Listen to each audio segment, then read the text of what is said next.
हे friends, आज हम TGT, PGT, LT grade and GRF का घटना चक्र कंप्लीट करेंगे। इसमें जो इम्पोर्टेंट क्वेश्चन है वो आपके टेट, सुपर टेट और टीजीटी, जो भी आपका सुपर टेट एडिट जूनियर भर्ती है उसमें हिंदी के लिए बहुत ही सफिशिएंट क्वेश्चन्स हैं। अगर मेरे द्वारा पढ़ाए हुए क्वेश्चन आपको पसंद आते हैं तो प्लीज़ मेरे चैनल को लाइक करें, शेयर करें, सब्सक्राइब करें। तो आइए हम अपना प्रैक्टिस शुरू करते हैं।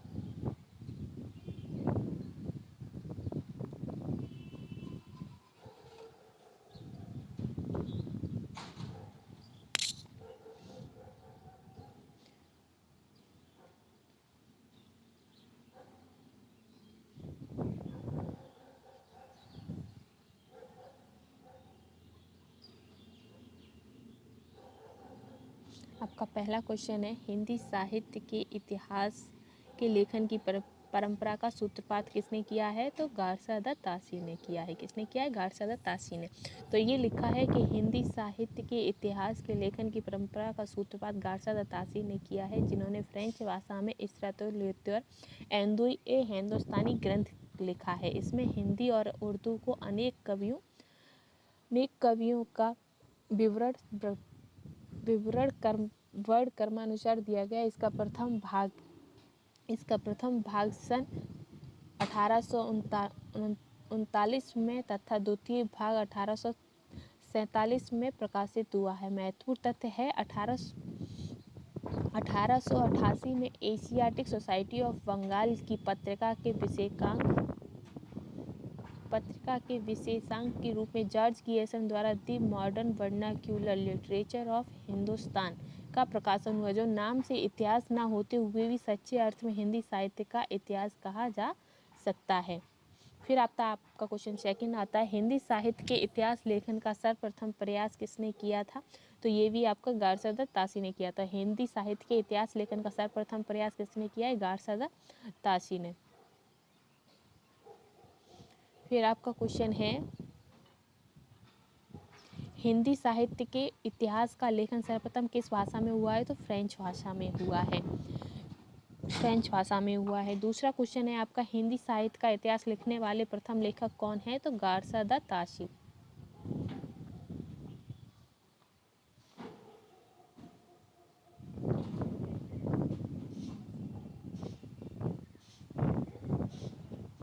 पांचवा क्वेश्चन है आपका, कालक्रमानुसार लिखा गया हिंदी साहित्य का प्रथम इतिहास ग्रंथ कौन सा है? The modern vernacular literature of Hindustan. ये किसने लिखा है? गारसादा तासी ने।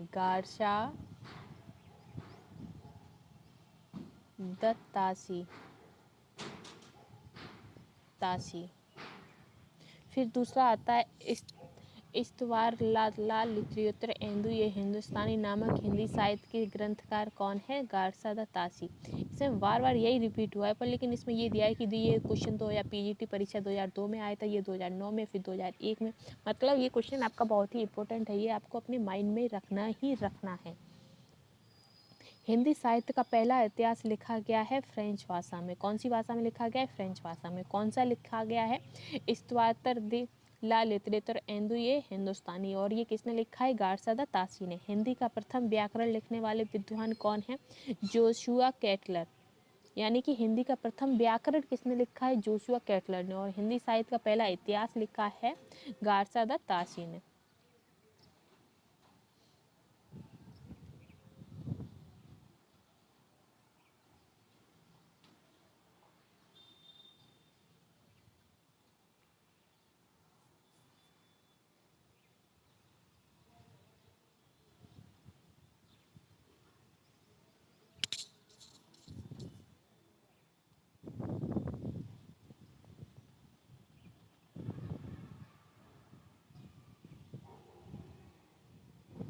फिर आता है इसमें, हिंदी का प्रथम इतिहास व्याकरण लेखन वाले विद्वान कौन है? जोशुआ कैटलर। तो हिंदी का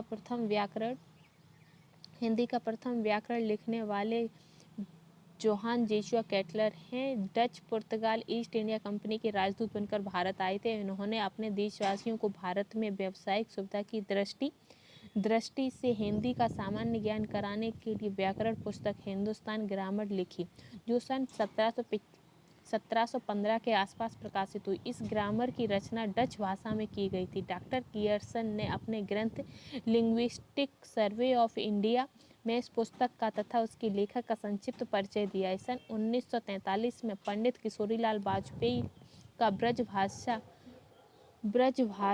व्याकरण प्रकाशित हुआ और इसके साथ व्याकरण लेखन की नई चेतना का संचार हुआ।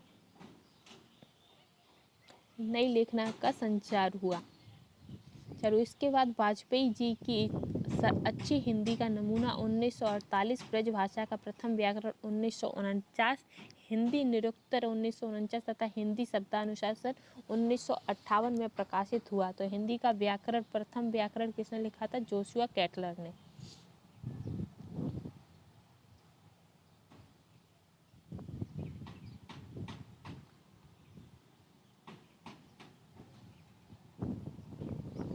फिर आपका 9वां क्वेश्चन है, हिंदी साहित्य के इतिहास को व्यवस्थित रूप देने का श्रेय किसको जाता है? आचार्य रामचंद्र शुक्ल को।